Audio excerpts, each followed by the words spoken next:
Meu filho, eu posso te fazer uma pergunta? Pode. O que foi que eu fiz? Eu espero que você ainda não tenha feito. O que foi, pai? Eu faço as perguntas aqui. O que essa tal de Daniela é sua? É minha namorada. Que papelão, Luiz Felipe de Almeida Albuquerque. Agora é isso. Eu esperava tudo menos isso. Foi você que perguntou.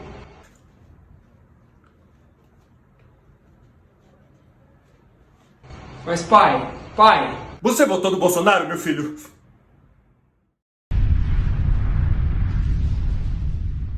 Pai, posso conversar com você em particular? Claro, filha, pode falar. Então, é que já tem um tempo que eu tô querendo te contar. Contar o quê, filha? Pai, eu sou hétero. Eu acho que eu não entendi direito. Ué, eu sou hétero, cis, normativa, sabe? Fala alguma coisa? Tá, você quer ir no médico, filha? O papai tá aqui, eu posso te ajudar, não sei. Tô um pouco... Pai, não tem nada de errado, eu só gosto de homem. Meu Deus, minha filha, e aquelas amigas que você gostava tanto? São só minhas amigas, pai. Não tem nada. Tá decidido. Tá de castigo. Quê? Não, castigo? Pai, você não pode fazer isso comigo, isso não é justo, eu nasci assim. Tá decidido. Tá de castigo. Pai, eu preciso te contar uma coisa. Que roupa é essa? É roupa de futebol, né? É, pai. E você acha isso normal? Cadê a sapatilha que eu te dei? Pai, eu sou hétero. Quê? Eu gosto de mulher, pai. Agora é essa, né? Não, depois vai ser torcida organizada, barriga pra fora da calça, sapatênis sem meia no churrasco de domingo. E você vai me dizer que isso é normal? Pai, eu não pedi pra ser assim. Puxou a família da sua mãe. Eu tenho certeza. Oi, minha filha, princesa do papai. Deixa eu te falar uma coisa, você não vai acreditar. Sabe aquela sua amiga Júlia, da igreja? Tá namorando um menino. Você acredita? Ah, é, pai? Imagina se os pais dela descobrem. Pai, eu preciso te contar uma coisa. Não, minha filha, pelo amor de Deus, não. Mas eu ainda nem falei. Desculpa, verdade. Pode falar, o papai tá ouvindo. Pai, eu tô namorando um garoto. O quê? Pai, eu sou hétero. Mas por quê? Cadê aquele DVD da Daniela Mercury que eu te dei? Você não ouviu? Não ouviu ele, não aprendeu nada. Pai, aconteceu. Ah, é? Sabe o que vai acontecer agora? A gente vai na igreja conversar com o seu pastor, com o nosso pastor pra resolver isso, tá bom? Gente, cadê meu blush? Eu não posso ser esculhambado. Falar de como foi a minha saída do armário, né? É muito louco isso, relembrar isso. Já tem alguns anos essa história e é muito gostoso também lembrar isso. Eu achei, na verdade, que a minha família não ia me aceitar, porque eles são católicos, apostólicos, assim, tipo, praticantes, minha mãe, meu pai, principalmente. Então, assim, eu fiquei muito na dúvida em relação a isso. E aí, na época, tinham 3 feriados seguidos, e aí eu tentei ir, não consegui, tentei no segundo, não consegui, no terceiro deu certo. Cheguei lá, cheguei de surpresa, ninguém esperava. Inclusive, o meu ex-namorado na época, ele tinha aberto uma loja lá em Goiânia e ele tinha ido para justamente resolver coisas da empresa. E quando ele assustou quando me viu, eu falei assim, ué, o que você tá fazendo aqui? E nem eu e nem ele sabia que, tipo, estávamos em Goiânia os dois ao mesmo tempo. E ele levou um susto quando eu falei, vim pra cá pra contar pros meus pais que eu sou gay e que você é meu namorado. Ele ficou louco, ele surtou. Ele falou, não, pelo amor de Deus, não faz isso não, eu amo sua mãe. Eu falei, não, mas relaxa, eu já sei que eu quero minha vida. Bom, eu lembro que no dia 23 de fevereiro de 2009 eu tava descendo uma rua voltando da academia e eu falei assim, eu vou contar. E aí eu tinha acabado de conhecer um cara, foi o primeiro cara com quem eu fiquei, e eu ia fazer 20 anos. E aí eu falei, meu, Eu fiquei, eu gostei, é isso aí.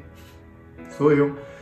E já tinha ficado com meninas também, mas eu tinha uma coisa assim que não queria o sorvete de chocolate, eu queria o de morango, sabe, uma escolha assim? E aí eu provei o de morango e eu falei, eu gostei desse. É muito engraçado falar sobre a minha saída do armário, assim, né? Sobre o dia em que isso aconteceu. Porque isso engloba muitas outras coisas, de repente, que tem mais a ver com antes do dia do que com o dia. Porque, na verdade, eu fui pego muito de surpresa no dia. Então, o dia não foi tão impactante para mim como o que acontecia antes e depois desse dia. Mas no dia, eu não estava esperando, na verdade. Não foi um dia que eu me preparei para falar para minha mãe, né, que eu era gay, enfim. Na verdade, foi ela que veio me perguntar. É muito engraçado falar sobre isso. Eu nunca tive essa sensação, nunca soube o que era ser gay, o que não era, nunca ouvi falar disso, porque nunca houve uma separação de quem eu era. Então eu sempre fui eu mesmo desde pequeno, sempre fiz o que eu queria, andava com menina assim, brincava com menina assim, não gostava dos meninos mesmo porque eu não me identificava com eles. Mas nunca houve um motivo pelo qual eu dissesse, tipo, ok, me encaixo em alguma coisa, sabe? Nunca senti que houvesse algo a dizer, porque eu nunca me senti como se eu tivesse que dizer algo, porque eu não me entendi ainda, eu era um adolescente ainda. Eu sempre fui uma pessoa muito tardia, então eu comecei a fazer as coisas mais tarde que as outras pessoas. Então com 18 anos eu tava brincando de esconde-esconde na rua, com meus amigos, e isso era diversão pra mim, era o que eu gostava de fazer. Apesar dos 18 anos serem aquela idade que você já começa a ter mais responsabilidades. E aí eu falei, cara, vou contar um frio na barriga, parecia que eu tava descendo uma montanha russa, assim, sabe? Aí eu cheguei em casa e contei pra minha mãe, falei que eu queria conversar com ela no escritório do meu pai, e falei pra ela assim, falei, mãe, eu tranquei a porta, ela perguntou, o que foi? Aí eu falei assim, calma, ela falou assim, não, tá devendo no banco, precisa de dinheiro? Aí eu falei assim, não, engravidou alguém? Eu falei, não, também não. Olha lá. Aí ela ficou assim, tá, então fala logo, Felipe. Eu falei assim, então, eu falei que eu era bi, né, pra ela, eu falei, sou bi. Ela fez assim.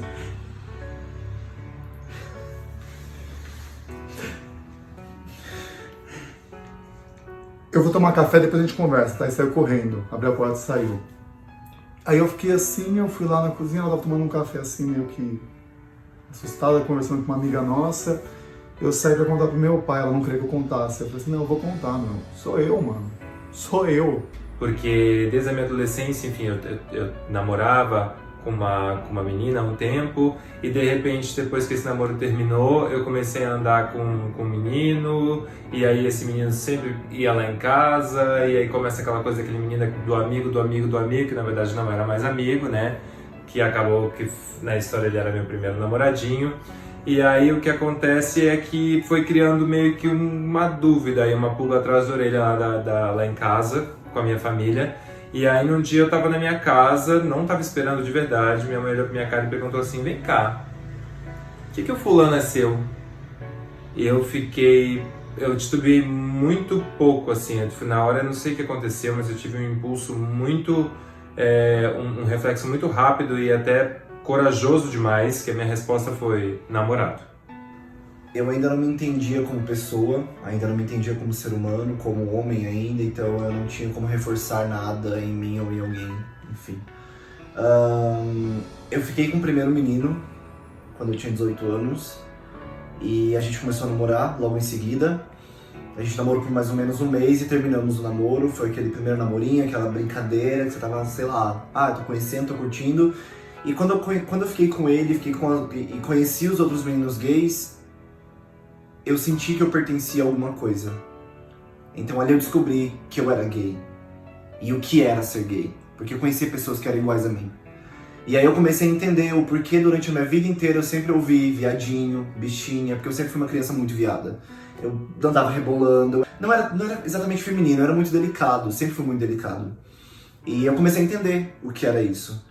E quando a gente terminou, era na época da MSN ainda, e a gente brigou pela MSN, e eu salvei essa conversa em alguma pasta no computador que eu não sei que pasta, coloquei oculto, escondido, E um certo dia minha irmã achou essa pasta e leu a conversa, e a primeira coisa que ela fez foi mostrar pros meus pais. E eu fui, tipo, decidido que se minha família não me quisesse mais, não tivesse mais a fim de ter contato comigo, porque naquela época eu já tinha tantos assuntos, tantas pessoas passando, tipo, por negação da família, expulso de casa, não queria mais saber. Eu já fui ciente que se eles não quisessem, ok, minha vida é em São Paulo, eles moram em Goiânia e vão ser felizes. Cheguei em Goiânia e aí, tipo, ninguém esperava, né? De repente eles se assustaram. O filho gay, geralmente, ele vai resolver as coisas em casa. E aí, tínhamos assuntos de família para resolver. Falei, olha, aviso os meninos que eu tô aqui em Goiânia, vamos sentar e conversar, vamos resolver essas coisas que a gente tem que resolver. E é isso. Resolvemos tudo lá, tivemos os assuntos de família para resolver. E aí chegou no momento, eu falei, gente, tem mais uma coisa para falar para vocês. Ele não é meu amigo, ele é meu namorado. Estamos juntos há mais de 2 anos. E eu vou super entender se vocês realmente não quiserem, né? Não tiverem a fim de ter um filho gay.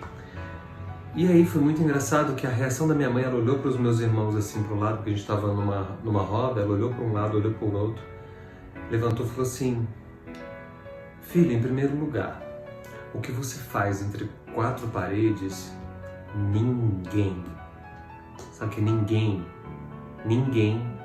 tem a ver com isso.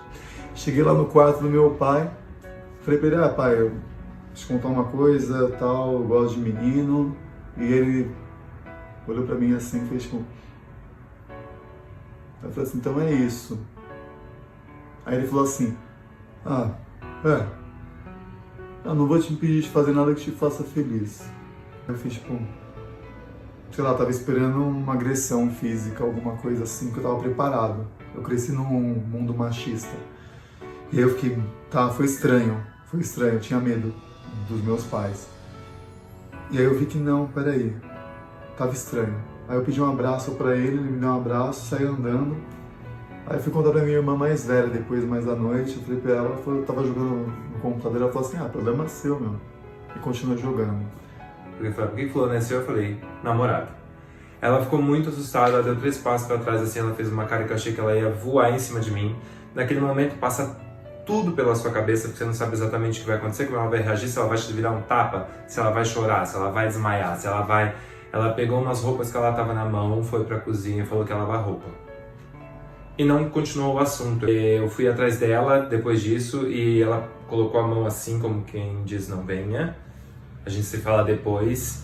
E aí ela foi fazer as coisas dela e eu passei um dia inteiro sem saber o que de fato ela tinha achado disso.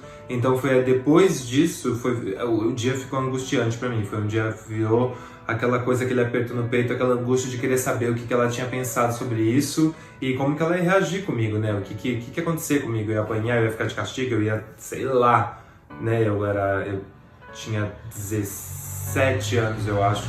A primeira reação da minha mãe foi ligar pro meu ex-namorado e falar que iria conversar com ele. E na época, nem ele nem eu éramos assumidos. E a mãe dele estava grávida, e era uma gravidez de risco. Então ele ficou desesperado, porque tipo, uma notícia como essa podia, sei lá, sabe, ferrar a mãe dele total. E minha mãe ligou pra ele porque ela queria conversar com ele, comigo e com a mãe dele. Na hora ele me ligou desesperado, chorando, e eu falei, não, calma, relaxa. E eu sou ansioso, corri pra casa. E quando eu cheguei em casa, tava só minha mãe em casa. E eu, assim, sou filho de pastores, então eu sempre mantive muito minha educação. Eu sempre respeitei o espaço deles, afinal era a casa deles. Apesar de ser minha casa, era a casa deles também. E nesse dia eu cheguei muito irritado, muito irritado. Porque ela podia ter falado comigo primeiro e não falado com ele, sabe? Eu me senti, sei lá, não era importante naquele momento. A outra pessoa era mais importante. E eu já cheguei muito desesperado e falei, quem mandou você ligar pro Brandon? E fiquei desesperado. E aí veio aquele papo de mãe, vamos conversar, vamos sentar, e a gente sentou. E ela começou a falar, começou a desabafar, olha, eu não sei o que tá acontecendo, eu vejo que você anda com umas pessoas assim, e pra mim, sei lá, quem anda com drogado é drogado, quem anda com bandido é bandido, e eu não sei mais o que pensar de você.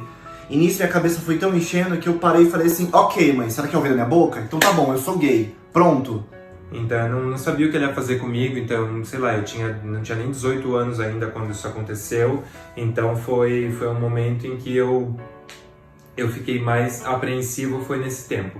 E aí ela veio conversar comigo e, pra minha surpresa, mais à noite ela veio conversar comigo, sentou comigo e veio falar que, independente de qualquer coisa, do que as pessoas pensassem, de qualquer julgamento, ela era minha mãe, ela me amava da mesma maneira.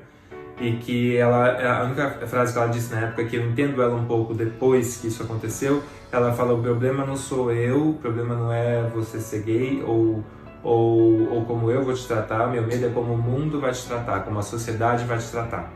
O meu medo é como vai ser perante as pessoas agora.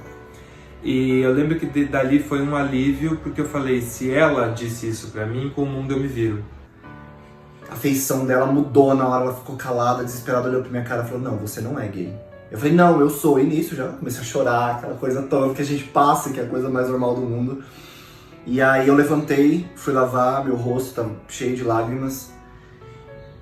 E foi um momento muito complicado na minha vida. Minha mãe parou na porta do banheiro, olhou pra mim pelo box e falou uma frase que eu nunca vou esquecer na minha vida. Ela virou pra mim e falou assim: eu prefiro ver você morto do que gay, você não é gay. Naquele momento meu mundo caiu, pra mim acabou, assim. Eu olhei pra ela e falei, tipo, sai da minha frente, você não é minha mãe. Foi o que eu senti na hora, foi muito complicado. Eu demorei muito tempo pra entender que isso realmente não era verdade, porque eu sei que minha mãe me ama, eu sei que eu sou presente de Deus pra ela sempre fala isso, mas foi muito, muito complicado. E nesse momento em que ela disse isso, minha irmã chegou. E tipo, eu sempre fui confidente da minha irmã, eu sempre soube tudo sobre ela. E eu nunca contei nada pra ninguém. E a primeira coisa que ela soube sobre mim, ela não conversou comigo, ela contou para as outras pessoas. Então pra mim foi uma traição muito grande, assim. E aí eu tava tão exausto com aquilo que eu peguei minha mochila, comecei a colocar coisa dentro, roupa dentro. Minha mãe perguntou: onde é que você tá indo? Eu falei: não é da sua conta. E saí de casa. Foi muito pesado tudo aquilo que aconteceu. Porque eu ainda não sabia o que estava acontecendo, eu não entendia o que era ainda. Nem eu sabia quem eu era de verdade pra ter que falar alguma coisa pra alguém, sabe?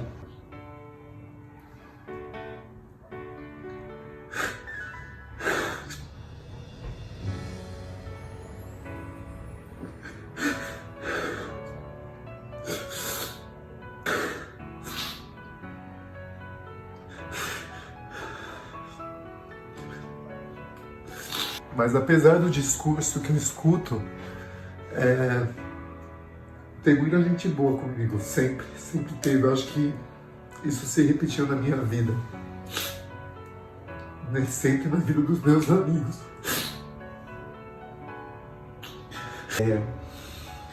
Ok, fiquei um tempo fora de casa, meus pais me perguntavam onde eu tava, eu não falava, não respondia. E aí um tempo depois eu voltei pra casa e assim, eu imaginei que como foi com minha mãe, com meu pai seria muito pior. Meus pais são gaúchos, são criados no interior, sabe? Então eu imaginei que ia acabar comigo. E meu pai me chamou pra conversar, a gente saiu, foi numa praça perto de casa. E ele me contou a história dele com minha mãe inteira. Nem eu que sou sua mãe. Se eu que sou sua mãe te aceito do jeito que você é, quem é outra pessoa pra não te aceitar? Aí, eu já chorando horrores, meu pai levantou e falou a mesma coisa, falou: filho, pra mim você não mudou em nada. Meus irmãos também me abraçaram. Aí minha família é muito palhaça, né, em alguns assuntos, tanto que no meio da loucura, assim, tudo, a gente chorando e rindo ao mesmo tempo, meus irmãos falaram assim: e aí, bichona, a senhora, bem que eu sabia que a senhora tinha alguma coisa estranha. Aí, foi muito engraçado que o meu irmão também, na mesma época que a gente estava resolvendo, ele decidiu falar que ele tinha saído do catolicismo e entrado no espiritismo. E foi exatamente o que aconteceu. Eu nunca pensei que minha família fosse aceitar, por exemplo, também, porque eu acho que na época em que isso aconteceu, e quando eu tinha essa idade, foi uma época as cabeças eram muito mais fechadas, as pessoas tinham muito mais dificuldade à aceitação do que hoje. Então, o que acontece foi que depois daí, de qualquer modo, ela ficou com muito medo de tudo. Então, qualquer roupa que eu vestia, quem me conhece sabe que eu sou o rei da roupa fashion, Então tudo que eu vestia, por exemplo, uma blusa dessa de flor, Marcelo, você tá pedindo, né? Marcelo, porque ela tinha um receio, e não é porque ela tinha um preconceito comigo, mas ela tinha medo dos outros. Fui o filho que sempre tentou fazer de tudo certinho, sabe? Lá em casa, entre eu e minha irmã, eu não repeti de ano, eu fiz tudo, segui, fiz faculdade, fiz as coisas mais certinhas possíveis, tentei ajudar o máximo que eu pude e fazer tudo mais certo, não gostava de tirar nota baixa, não gostava de nada, e aí parecia que nesse momento eu estava cometendo o maior erro da vida. E depois a gente descobre que não é questão de estar certo ou errado, é questão de ser daquela maneira e ter que aceitar. Lógico que demorei muito a aceitar, mas depois desse dia, por exemplo, eu consegui ir numa casa noturna LGBT, assim, numa boate gay, né, que a gente chamava na época.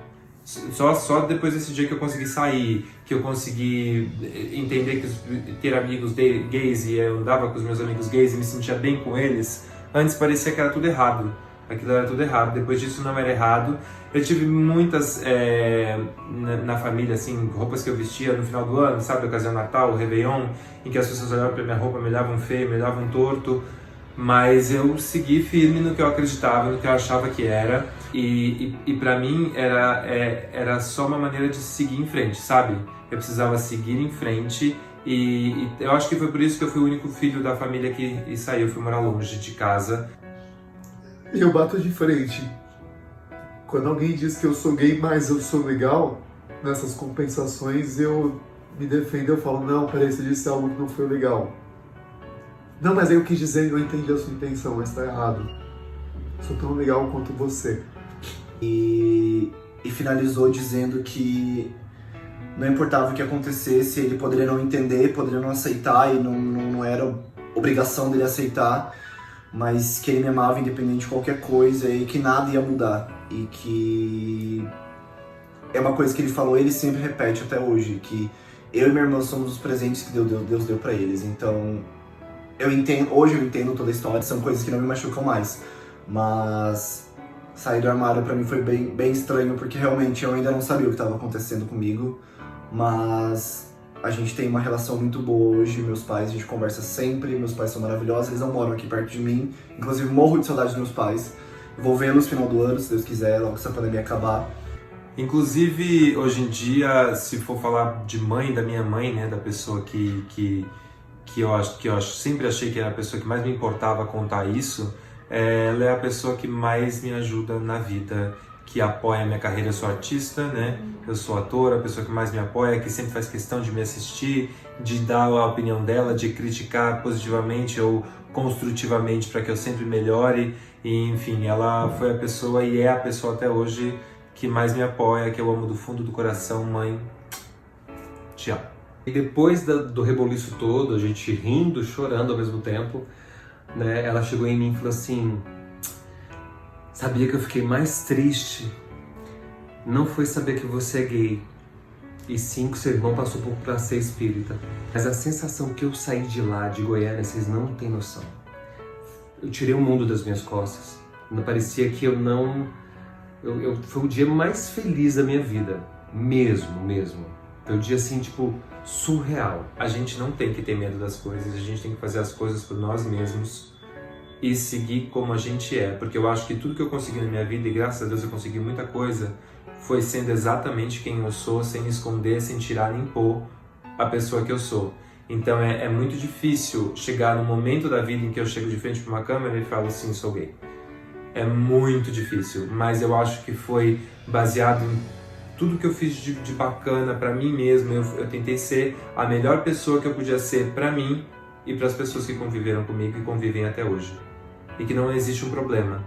Então, para as pessoas que estão passando por isso, não existe problema, gente. Você não é um problema, você não é uma doença, você é um ser humano lindo e é isso que importa. Se for visitar sua família, vai de máscara, se protege, use camisinha, se previna. Se não usa PrEP, tem muita gente com a gente. Não deixe de acreditar em você. O que você faz entre quatro paredes realmente é problema seu, não é dos outros. Você não pode deixar que uma sociedade possa te prejudicar por conta do que você é. Não importa o que digam, e o que pensem sobre você. Apenas se mantenha verdadeiro com quem você é. Isso muda tudo. Ninguém precisa te aceitar, desde que você ame a si mesmo, sabe? Então, não existe uma aceitação. Não acho que as pessoas precisam aceitar alguma coisa, porque não há nada de errado com a gente. Não é nem um pedido. As pessoas têm obrigação de nos respeitar. Respeitar o nosso espaço. Porque a gente só tá sendo o que a gente é. Só isso. Você sabe muito bem o que quer. Basta você ser quem você é. Quem você é. Você sabe muito bem o que quer. Basta você ser quem você é. Você sabe muito bem o que quer. Basta você ser quem você é. Você sabe muito bem o que quer. Basta ser quem você é. Basta você ser quem você é. Você sabe muito bem o que quer. Basta você ser quem você é. Ser o que você é. Você sabe muito bem o que quer. Basta você ser quem você é. Você sabe muito bem o que quer. Basta você ser quem você é. Você sabe muito bem o que você quer. Basta você ser quem você é. Você sabe muito bem o que quer. Basta você ser quem você é. Você sabe muito bem o que quer. Basta você ser quem você é. Bom, gente, muito obrigado por vocês terem assistido esse vídeo. Foi um vídeo mais pessoal, mais íntimo nosso. Eu queria especialmente agradecer a todas as pessoas que trabalharam antes da gente para que a gente pudesse ser quem a gente é hoje na sociedade que a gente vive, por todos aqueles que morreram politicamente, para aqueles que lutaram, para que a gente pudesse ter a liberdade que a gente tem hoje, que é pouca ainda, mas... A voz e a liberdade que temos hoje.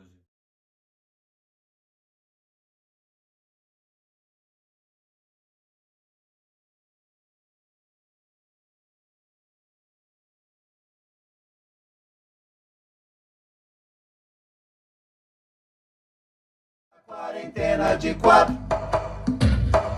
A quarentena de 4. A quarentena de 4.